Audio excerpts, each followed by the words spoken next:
അപ്പോൾ നമുക്കിന്ന് ഒരു വെറൈറ്റി വീഡിയോ ആയാലോ. എല്ലാവരും ചോദിച്ചിട്ടുണ്ടായിരുന്നു ബീഫിൻ്റെ ഒരു ഡീറ്റെയിൽഡ് വീഡിയോ ചെയ്യാമോ എന്ന്. അപ്പോൾ ഇന്ന് ബീഫിൻ്റെ ഒരു ഡീറ്റെയിൽഡ് വീഡിയോ ആണ് കേട്ടോ. അപ്പോൾ ഇറച്ചി വൃത്തിയാക്കാൻ വേണ്ടിയിട്ട് ഞാൻ പുറത്തേക്ക് കൊണ്ടുവന്നിട്ടുണ്ട്. അപ്പോൾ എത്ര പേരാണെന്നറിയോ എന്നെ കാണാൻ വന്നിട്ടുണ്ടായിരുന്നത്. ദേ പൂച്ചക്കുട്ടനെ കണ്ടോ. പൂച്ചക്കുട്ടൻ അറിയാൻ വന്നാൽ കുറച്ച് പീസെങ്കിലും കിട്ടുമെന്ന്. അങ്ങനെ മീനാണെങ്കിലും ഇറച്ചിയാണെങ്കിലും ഒക്കെ ഞാൻ മുറിക്കുന്ന സമയത്ത് കാക്കയും പൂച്ചയും ഒക്കെ വരാറുണ്ട് കേട്ടോ. ദേ ക്യാച്ച് ഇട്ട് കൊടുത്തു ഞാൻ കാക്കയ്ക്ക്. അപ്പോൾ കാക്ക അത് ക്യാച്ച് പിടിച്ച് കഴിച്ചായിരുന്നു കേട്ടോ. പൂച്ചയ്ക്കും കൊടുത്തു, കാക്കയ്ക്കും കൊടുത്തു. അതിൻ്റെ നെയ്യും നമ്മൾ കളയുന്ന ഭാഗങ്ങൾ കുറച്ചെങ്കിലും അവർക്ക് കൊടുക്കുകയാണെങ്കിൽ അവർക്ക് അത് ഒരു നേരത്തെ ആഹാരം ആവുമല്ലോ. കുറച്ച് പൂച്ചയ്ക്കും കൂടെ കൊടുത്തു കേട്ടോ. ഒരു പൂച്ചയായിരുന്നു ആദ്യം വന്നത്. പിന്നെ അടുത്ത് ഓരോരുത്തരായിട്ട് വരാൻ തുടങ്ങിയിട്ടുണ്ട്. അങ്ങനെ പൂച്ചയ്ക്ക് ക്യാമറ കണ്ടപ്പോൾ നാണമായിട്ടോ. അങ്ങനെ എല്ലാവരും അങ്ങനെ നിരന്നിരിക്കുകയാണ്. ഞാനങ്ങനെ അപ്പോൾ ഞാൻ ക്ലീൻ ചെയ്യുന്ന സമയത്താണ് ഫ്ലൈറ്റ് പോകുന്നത്. ഫ്ലൈറ്റ് നമ്മുടെ ബാക്കിൽ നിന്നാലും ഫ്രണ്ടിൽ നിന്നാലും ഫ്ലൈറ്റ് കുറച്ച് താഴ്ന്നാണ് കേട്ടോ പോകുന്നത്. ലാൻഡിങ്ങിന് അടുത്താണ് നമ്മളുള്ളത്. അപ്പം ഫ്ലൈറ്റ് താന്നാണ് പോകുന്നത്. നല്ലപോലെ കാണാൻ പറ്റും. ദേ കൊക്കും വന്നിട്ടുണ്ട്. കൊക്കിനും അങ്ങനെ നമ്മൾ കുറച്ച് ഇറച്ചി കൊടുത്തായിരുന്നു കേട്ടോ. ശേഷം ദേ അത് പീസാക്കിയിട്ടില്ലായിരുന്നു ഇറച്ചി, അതിനെ നമ്മളാണ് പീസാക്കിയത്. ദേ പീസാക്കി ക്ലീൻ ചെയ്ത് എടുത്തിട്ടുണ്ട്. പൂച്ച എന്നിട്ടും പോയില്ല കേട്ടോ. പൂച്ച ദേ അടുത്ത ആൾ വന്നു. അങ്ങനെ രണ്ടുപേരും മത്സരിച്ച് കഴിക്കുകയാണ് കേട്ടോ. ഇതേ കുഴിയിൽ കാണുന്നുണ്ടോ ആമക്കുട്ടൻ കിടക്കുന്നത്? ആമക്കുട്ടനെ രക്ഷപ്പെടുത്തുന്നതിന് മുമ്പുള്ള വീഡിയോയാണ്. അപ്പോൾ ആമക്കുട്ടൻ കുഴിയിൽ കിടക്കുന്നുണ്ട്. പൂച്ചക്കുട്ടന്മാർ മുകളിലും ഉണ്ട്. അപ്പോൾ രണ്ടുപേരും കണ്ടോ കിടക്കുന്നത്. നമുക്കൊന്നും ചെയ്യാൻ പറ്റത്തില്ല. ഇവർ കുഴിയിൽ തന്നെ കിടന്നാൽ നമുക്ക് ചവറൊന്നും കത്തിക്കാൻ പറ്റത്തില്ല. അപ്പോൾ വേസ്റ്റ് കത്തിക്കണമെങ്കിൽ എന്തായാലും ഇവർ രക്ഷപ്പെടുത്തി വിട്ടേ പറ്റൂ. അവർക്ക് മുകളിൽ കയറി പോകാനും പറ്റത്തില്ല. അപ്പോൾ നമ്മൾ തന്നെ രക്ഷപ്പെടുത്തണം. അങ്ങനെ നമ്മളിത് ഈ സാധനം കൊണ്ട് ഇങ്ങനെ കോരി മുകളിലേക്ക് വെച്ചിട്ട് ഒന്ന് കഴുകി ചെളിയൊക്കെ കളഞ്ഞിട്ട് അതിനെ കുളത്തിലേക്ക് തന്നെ വിട്ടായിരുന്നു കേട്ടോ. പാവം അവരൊന്ന് പോയി ജീവിക്കട്ടെ. എന്തിനാണ് നമ്മൾ വെറുതെ അവരുടെ ജീവന് ബുദ്ധിമുട്ടാവുന്നത് എന്ന് കരുതി നമ്മൾ രണ്ടുപേരുടെയും തല കണ്ടോ അകത്ത് വലിച്ചു വെച്ചിരിക്കുക. എന്ത് ചെയ്തിട്ടും ഒരു തല പുറത്തിടുന്നതേ ഉണ്ടായിരുന്നില്ല. പേടിച്ചിട്ടാവും കേട്ടോ. അപ്പം പിന്നെ അവർ ആമക്കുട്ടന്മാർ രണ്ടുപേരും എങ്ങനെയോ കുഴിയിൽ പെട്ടുപോയതാണ്. അവിടെ നമ്മൾ രക്ഷപ്പെടുത്തി കുളിപ്പിച്ചിങ്ങനെ എടുത്ത് വെച്ചിരിക്കുക. പുറത്തൊക്കെ ഫുൾ ചെളിയായിരുന്നു. അങ്ങനെ ചെളിയിലൊക്കെ കിടന്നിട്ട് ചെളിയൊക്കെ കഴുകി ക്ലീൻ ചെയ്ത് വെച്ചിരിക്കുന്നതാണ്. എന്നിട്ട് നമ്മൾ അവരെ കുളത്തിൽ വിട്ടു കേട്ടോ. പൂച്ചകളെ നോക്കിയിരിക്കുമായിരുന്നു എന്താണ് ഇവിടെ നടക്കുന്നതെന്ന്. അടുത്ത ആൾ വന്നു കേട്ടോ. ഇതെല്ലാം ഇവിടെ ഞാൻ കറക്റ്റ് ഡോറ് തുറക്കുമ്പോൾ ബാക്കിൽ വരാറുണ്ട്. അവർക്കായിട്ട് ഞാൻ കുറച്ച് സ്പേസ് ഒരുക്കി വെച്ചിട്ടുണ്ട്. ഇതേ ആമകളെ നമ്മൾ കുളത്തിലേക്ക് ഇട്ടു കേട്ടോ. അവർ പോയി രക്ഷിച്ചിട്ട് വലിയ ആഴമൊന്നും ഇല്ലാത്തൊരു കുളമാണ്. പൂച്ചതേ വഴിയിൽ തന്നെ ഇരിപ്പുണ്ട്. അങ്ങനെ ഒന്ന് തടവി. ഭയങ്കര സ്നേഹമുള്ളൊരു ജീവിയാണ് കേട്ടോ പൂച്ച. നമ്മൾ കൊടുക്കുന്ന സ്നേഹത്തിൻ്റെ ഇരട്ടി അവർ നമുക്ക് തിരിച്ചു തരും. അപ്പോൾ ഞാൻ ദേ വന്ന് കൈയെല്ലാം കഴുകി ഫ്രഷാക്കി ശേഷം ഇറച്ചി നല്ലതുപോലെ കഴുകി എടുത്തിട്ടുണ്ട്. എന്നിട്ട് വെള്ളം തോരാൻ വേണ്ടി വെച്ചു കേട്ടോ. ബീഫ് നല്ലതുപോലെ കഴുകിയെടുക്കണം. അടുത്ത വെള്ളത്തിൽ കഴുകുകയാണ്. അങ്ങനെ ഒരു 3-4 വെള്ളത്തിൽ ഞാൻ കഴുകിയ ശേഷമാണ് ബീഫ് എടുക്കുന്നത്. ബീഫല്ല ഇറച്ചിയായാലും ഏതിറച്ചിയായാലും അങ്ങനെ തന്നെ കേട്ടോ. മട്ടനാണെങ്കിലും ചിക്കനാണെങ്കിലും ഒക്കെ നല്ല ഫ്രഷായിട്ട് കഴുകി അതിൻ്റെ വെള്ളം പോകാൻ വേണ്ടിയിട്ട് വെച്ചിരിക്കുവാണ്. കണ്ടോ കുറച്ച് സമയം അങ്ങനെ ഇരിക്കട്ടെ. അപ്പോൾ ഇക്ക എന്നെ ഹെൽപ്പ് ചെയ്യാൻ വന്നിട്ടുണ്ട്. ഇഞ്ചിയും വെളുത്തുള്ളിയും ഒക്കെ ഇത് ചതച്ചെടുക്കുന്നുണ്ട്. നല്ല അടിപൊളിയായിട്ട് ചതച്ചു കേട്ടോ. ഇക്കാക്ക് ഭയങ്കര ഇഷ്ടമാണ് ഹെൽപ്പ് ചെയ്യാൻ. അങ്ങനെ ഇഞ്ചിയും വെളുത്തുള്ളിയും ഞാൻ ഇക്കായെ ഏൽപ്പിച്ചു. അങ്ങനെ അതിനെ ചതച്ചെടുക്കുന്നുണ്ട്. പിന്നെ കുക്കറിലേക്ക് നമ്മൾ വെള്ളം തോരാൻ വെച്ച ബീഫ് ഇട്ടു. ശേഷം ഇക്ക ചതച്ചെടുത്ത ഇഞ്ചിയും വെളുത്തുള്ളിയും നമ്മൾ ഇറച്ചിയിലേക്ക് ചേർക്കുന്നുണ്ട് കേട്ടോ. കുക്കറിൽ ആദ്യം നമുക്ക് ഇറച്ചി വേവിക്കാൻ വയ്ക്കാം. ശേഷം നമുക്ക് മസാല റെഡിയാക്കാം. അപ്പോൾ ഇഞ്ചിയും വെളുത്തുള്ളിയുമാണ് ചതച്ചത് നമ്മൾ ഈ ഇറച്ചിയിലേക്ക് ഇട്ടത്. പിന്നെ ദേ പച്ചമുളക് ഇടുന്നുണ്ട്. ഒരു 2 പച്ചമുളകാണ് ഇട്ടത് കേട്ടോ. ഒരുപാട് എരിവ് വേണമെന്നുള്ളവർക്ക് പച്ചമുളകിൻ്റെ എണ്ണം കൂട്ടാം. നമുക്കിവിടെ മക്കൾക്കും കൂടെ കഴിക്കാൻ കണക്കിന് കുറച്ച് ഡ്രൈ ആയിട്ട് വെക്കുന്നത് കൊണ്ട് 2 പച്ചമുളകേ ചേർക്കുന്നുള്ളൂ. ചെറിയ 2 പച്ചമുളകായിരുന്നു കേട്ടോ. പിന്നെ തൊണ്ടൻമുളക്, ഇതിന് ഒരുപാട് എരിവൊന്നുമില്ല, അതുകൊണ്ട് തൊണ്ടൻ മുളക് ഇട്ടിട്ടുണ്ട്. ഇതിൻ്റെ ടേസ്റ്റും വേറെ തന്നെയാണ് കേട്ടോ. ഒന്നുകൂടെ ചേർക്കുന്നുണ്ട്. 2 തൊണ്ടൻമുളകും 2 പച്ചമുളകുമാണോ കേട്ടോ ചേർത്തത്. പിന്നെ കുറച്ച് കറിവേപ്പിലയുടെ ടേസ്റ്റും മണവും പറയേണ്ട കാര്യമില്ലല്ലോ അല്ലേ. അപ്പോൾ അടുത്ത മസാലകൾ ഇടുന്നുണ്ട്. മഞ്ഞൾപ്പൊടി, മുളക് പൊടി, മല്ലിപ്പൊടി, ഉപ്പ്, ഗരം മസാല, കുരുമുളക് പൊടി, മീറ്റ് മസാല. ഞാൻ മീറ്റ് മസാല ചേർത്തു കേട്ടോ. നിങ്ങൾക്ക് മീറ്റ് മസാല വേണ്ടെന്നുണ്ടെങ്കിൽ ഓപ്ഷണലാണ്, വേണമെങ്കിൽ ചേർക്കാം, ഇല്ലെങ്കിൽ മീറ്റ് മസാല ഒഴിവാക്കാം. ഞാൻ ചേർത്തു കേട്ടോ. അങ്ങനെ കുറച്ച് നാരങ്ങ നീരും കൂടെ പിഴിയണേ. ഉപ്പും കൂടെ ഇട്ട് നല്ല രീതിയിലൊന്ന് ചേർത്ത് ഇളക്കി ഇറച്ചിയിൽ പിടിച്ച ശേഷം നമുക്ക് അടച്ചു വെച്ച് വേവിക്കാം. ഡ്രൈ ആയിട്ട് വെക്കുന്നത് കൊണ്ട് ഞാൻ വെള്ളമൊന്നും ചേർത്തില്ല. നമുക്കിങ്ങനെ തന്നെ മസാലയെല്ലാം ഇട്ട് നമുക്കൊന്ന് വേവിച്ചെടുക്കാം. കുറച്ച് ജീരകം കൂടെ ചേർക്കുന്നുണ്ട് കേട്ടോ, പെരുംജീരകം. അപ്പോൾ അതിൻ്റെ മണം നല്ല മണമല്ലേ പെരുംജീരകത്തിന്. അപ്പോൾ അതിൻ്റെ മണം മുന്നിൽ നിൽക്കട്ടെ.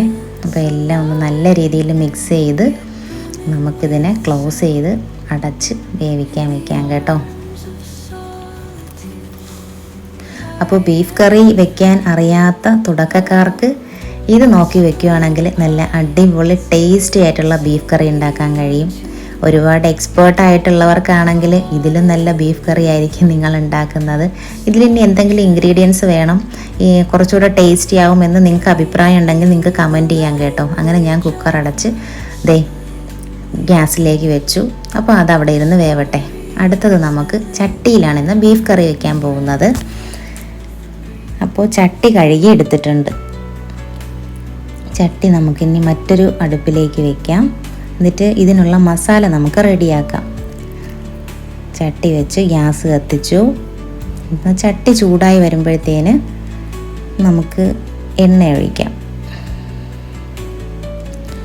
ശേഷം ഞാൻ സവാള ചോപ്പ് ചെയ്തെടുക്കുന്നുണ്ട് കേട്ടോ. സവാള ക്ലീൻ ചെയ്തിട്ട്, ഈ ചോപ്പർ എനിക്ക് ഭയങ്കര ഉപകാരമാണ്. ഒരാളിൻ്റെ പണി നമുക്ക് ഈ ചോപ്പർ ചെയ്തു തരും. വളരെ ഉപകാരമുള്ള ഒരു സാധനമാണ് കിച്ചണിലെ ചോപ്പർ എന്ന് പറയുന്നത്. അപ്പോൾ എനിക്കൊരു ഇലക്ട്രിക് ചോപ്പറാണുള്ളത്. ഇഞ്ചിയും വെളുത്തുള്ളിയും ഒക്കെ നമുക്ക് ക്രഷ് ചെയ്തെടുക്കണമെങ്കിലും അല്ല സവാളയും ഉള്ളിയും ഒക്കെ നമുക്ക് നമ്മൾ മുറിച്ചെടുക്കുകയാണെങ്കിൽ എത്ര സമയം ഇരിക്കേണ്ടി വരുമല്ലേ.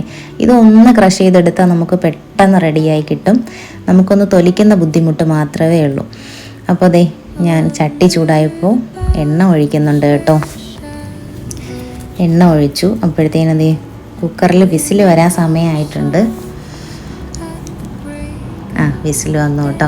അപ്പോൾ ഞാൻ ഒരു 4 വിസിലാണ് കേൾപ്പിച്ചത്. ഇറച്ചി വേവാൻ ഓരോരുത്തരുടെ കുക്കറിൻ്റെ വലിപ്പവും കമ്പനിയുടെ ഓരോ കമ്പനി ആയിരിക്കുമല്ലോ കുക്കർ, അതിനനുസരിച്ചുമാണ് ഇറച്ചിയുടെ വേവിനനുസരിച്ചുമാണ് കേട്ടോ വിസിലിൻ്റെ എണ്ണം വരുന്നത്. അപ്പോൾ ഞാൻ ഇഞ്ചിയും വെളുത്തുള്ളിയും എണ്ണയിലേക്ക് ഇട്ടു. കുറച്ച് കറിവേപ്പിലയും കൂടെ ഇട്ട് നമുക്ക് നല്ലതുപോലെ ഗോൾഡൻ കളറായി വരുന്നത് വരെ ഇളക്കിയെടുക്കാം. ഇഞ്ചിയും വെളുത്തുള്ളിയും ഇട്ട ശേഷം നല്ല രീതിയിൽ ഇളക്കി കൊടുക്കണം കേട്ടോ, അല്ലെങ്കിൽ അത് കരിഞ്ഞു പോവും. തീ കുറച്ച് വെച്ച് നല്ല രീതിയിൽ ഒന്ന് ഗോൾഡൻ കളറാക്കി എടുക്കാം. ഞാൻ കറിവേപ്പില നന്നായിട്ട് ഇടുന്നുണ്ട്. ഇവിടെ കറിവേപ്പിലയുടെ മണം ഭയങ്കര ഇഷ്ടമാണ്, അതുകൊണ്ട് കറിവേപ്പില നല്ല രീതിയിൽ ഇടുന്നുണ്ട്. അതുപോലെ നല്ല ഇഞ്ചിയും വെളുത്തുള്ളിയും നല്ല മൊരിഞ്ഞ് കിട്ടുകയും ചെയ്യും കേട്ടോ. അങ്ങനെ അതൊന്ന് ഫ്രൈ ആയി വരട്ടെ. നെക്സ്റ്റ് നമ്മളത് ഇടാനുള്ള പച്ചമുളകൊക്കെ മുറിച്ച് വയ്ക്കുവാണേ. ഇടയ്ക്ക് ഇളക്കി കൊടുക്കണം കേട്ടോ, അല്ലെങ്കിൽ അത് കരിഞ്ഞു പോവും. അടുത്ത് തക്കാളി മുറിച്ച് വെക്കുന്നുണ്ട്. അതിനിടയിൽ കൂടെ നമുക്കിങ്ങനെ ഓരോ പണി ചെയ്ത് തീർക്കാവുന്നതേ ഉള്ളൂ. നമുക്ക് എല്ലാം അരിഞ്ഞ് വെച്ചതിന് ശേഷം മാത്രം കുക്കിംഗ് പറ്റൂ എന്നല്ല, നമുക്ക് ഇതിനിടയിൽ നമുക്ക് ഓരോരോ ജോലി തീർക്കാം. ഗോൾഡൻ കളറായിട്ടുണ്ട്. ഇഞ്ചിയും വെളുത്തുള്ളിയും കറിവേപ്പിലയും ഒക്കെ നല്ല അടിപൊളിയായിട്ട് മൊരിഞ്ഞു വന്നിട്ടുണ്ട്. നമ്മൾ ചോപ്പ് ചെയ്ത സവോളയും ഉള്ളിയും നമ്മൾ അതിലേക്ക് ഇടുന്നുണ്ട് കേട്ടോ. എന്നിട്ട് നല്ല രീതിയിൽ നമുക്കൊന്ന് ഇളക്കിയെടുക്കാം. സവാളയും ഉള്ളിയും ഇട്ട് കുറച്ച് ഉപ്പും കൂടെ ഇട്ട് കൊടുക്കുവാണെങ്കിൽ നമുക്ക് പെട്ടെന്ന് വഴണ്ട് കിട്ടും കേട്ടോ സവാള. അപ്പോൾ സവാളയിൽ ഉപ്പും ഇട്ട് നമ്മളതേ വഴറ്റിയെടുക്കുന്നുണ്ട്. ഒന്ന് ഇളക്കി അടച്ച് ചെറിയ തീയിലിട്ട് അടച്ച് വയ്ക്കുകയാണെങ്കിൽ പെട്ടെന്ന് വഴണ്ട് വരും. ഇറച്ചിക്കറിയിൽ നല്ല ടേസ്റ്റ് വരണം എന്നുണ്ടെങ്കിൽ സവാള നല്ല രീതിയിൽ വഴണ്ട് വരുന്നത് വരെ നമ്മൾ ഒന്ന് വെയിറ്റ് ചെയ്യണം. ഒരു 1/4 ഭാഗം വഴണ്ടു എന്ന് തോന്നുമ്പോൾ അതിലേക്ക് നമുക്ക് പച്ചമുളകും തൊണ്ടൻ മുളകും ചേർക്കാം കേട്ടോ. പച്ചമുളകും തൊണ്ടൻ മുളകും ഒന്ന് വാടി വരുമ്പോഴത്തേനും സവാളയും ഒന്ന് റെഡി ആയിട്ടുണ്ടാവും. നല്ല പഴം പോലെ വെന്തിട്ടുണ്ടാവും. അതിലേക്ക് മഞ്ഞൾപ്പൊടി, മുളക് പൊടി ഇടുന്നുണ്ട്,